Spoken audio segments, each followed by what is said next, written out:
اسلم. عبد الله البخيتي الله يرحمه كان صاحب لي عزيز جدا جدا جدا ولا فضل عليكم. جالس في جنات الله. ودائما حاضر المعروف عنده، كل ما وصيت على شيء السلام ورحمة الله. هلا هلا ابو عبد الله. هلا حياك الله. اسلم. ما شاء الله.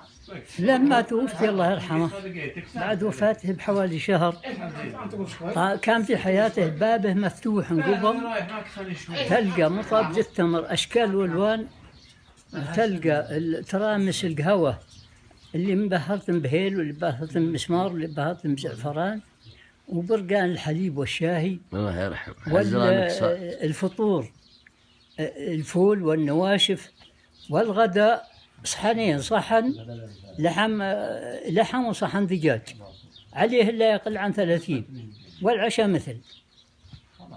يوم بعد وفاته الله يرحمه بشهر تعديت من عند الباب بعد المغرب وإلا مظلم عند بيته.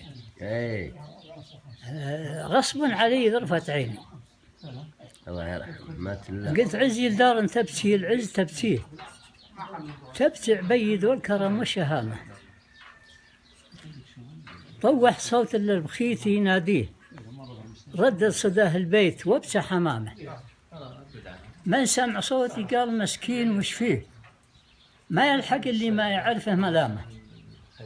مرحوم يا شيخ انفقدته ونغليه، مسرة المفجوع عضت بهامه. طلبت رب الكون دايم وندعيه، يجعل مقرب في نعيم الكرامة. الله يجعلك في الجنة. صح لسانك. عشت أيامك. يستاهل أبو إبراهيم. عز الله أنك صادق. لا والله ونعم الحلال.